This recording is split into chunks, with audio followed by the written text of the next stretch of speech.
Hi, my name's Lisa and welcome to my channel. Come on in, take a seat and make yourself comfortable.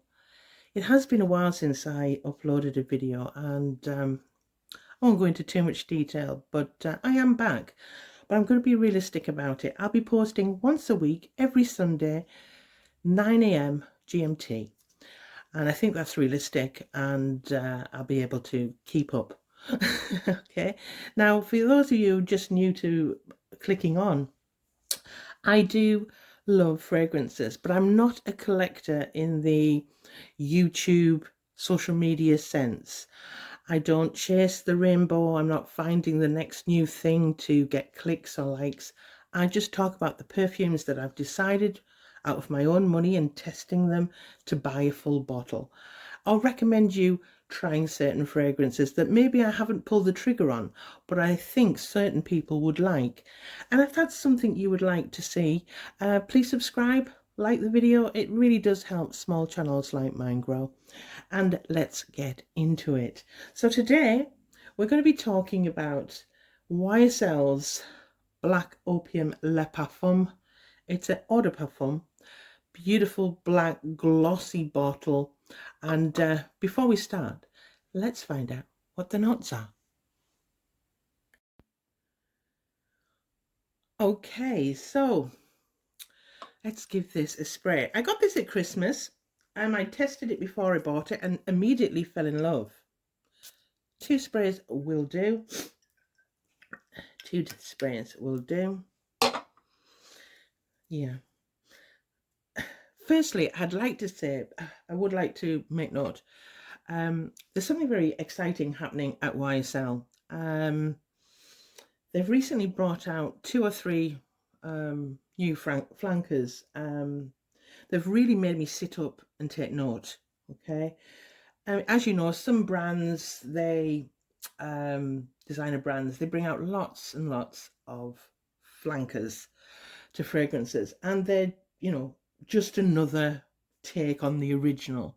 You know the drill, you know who we're talking about, and YSL are no exception, because they've been possibly guilty of that too. Well, until now.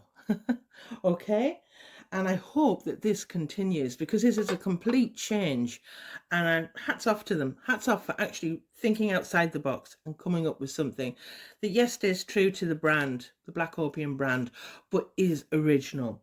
So okay, in the opening there's a momentary fresh blast of kind of a slight green citrus, but it's momentary. It lasts seconds. It literally dissipates in seconds. And to be honest, you don't have to wait long before all of those beautifully blended florals and vanillas, and there's lots of them, come into play. Okay, they come into play very quickly. And that, when that happens, I fell in love. And I think you may too. And it doesn't change too much. Yes, it slightly changes in the base, but that heart of the fragrance, that I fell in love with while testing, remains, and it gets slightly smokier, as in warmier, cloudier, and smoother, but the essence of the fragrance remains, and I love that about this particular fragrance. It does say that it has a quartet of vanilla. Now, please, I must make a note. I have not used the notes from Fragrantica, because at the moment I really think that the lunatics have taken over the asylum. So I don't follow them anymore. I don't trust the notes. So I went on to the YSL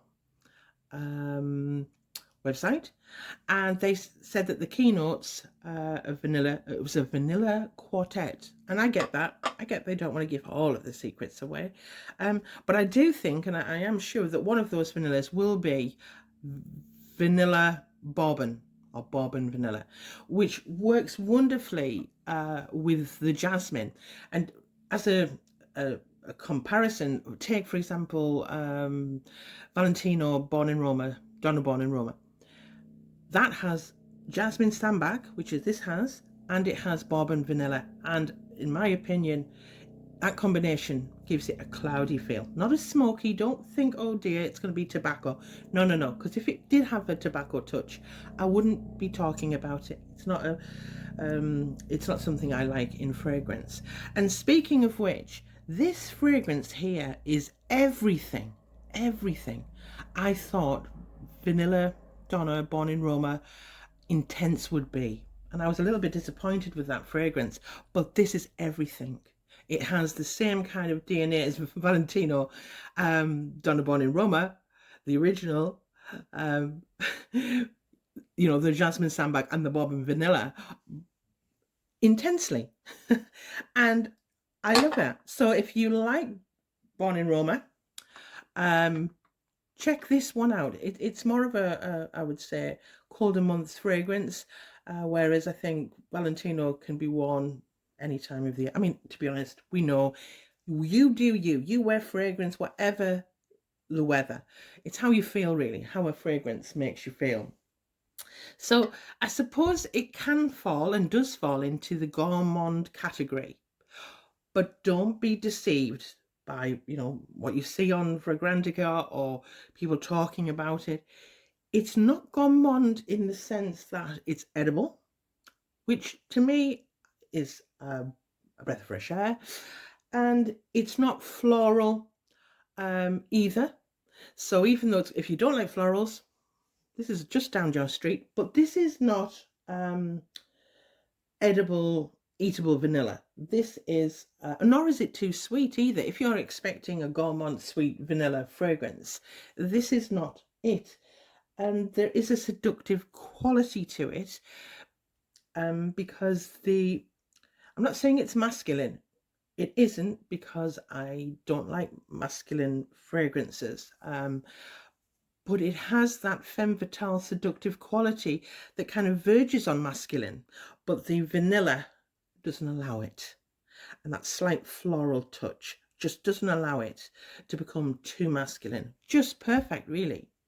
Now, it's a versatile fragrance, because although you could definitely wear this at night, you could also slip into the daytime. It could be a daytime fragrance. And also, I know this is just me talking, but I could actually, depending on my mood, would wear this to calm me down, or if I wanted a cozy night in with my other half. So it's very versatile fragrance. Hats off to them. I really, really like this fragrance. So there you have it. Now, longevity, and I suppose this is maybe where things go down if you're into longevities of perfumes. The longevity on this isn't as, I don't have a problem with it, because I love the fragrance that much. I will respray. However, for those of you who like beast mode fragrances, or fragrances that last for 10 hours plus, then maybe walk away. You know, it's entirely up to you. But I would say maximum 3 to 4 hours longevity, maximum.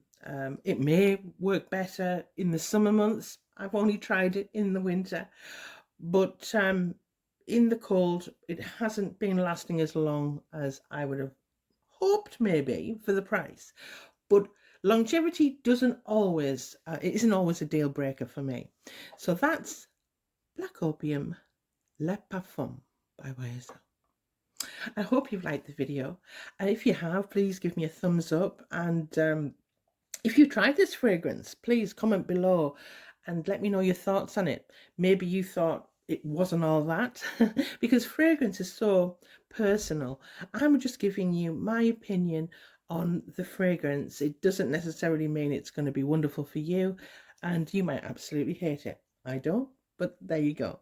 And you know, it's so interesting. Wouldn't it be boring, a boring world, if we all loved the same things? But that's Black Opium. It's my take. And if you like the video, please give me a thumbs up and subscribe if you haven't already. And thanks very much for watching.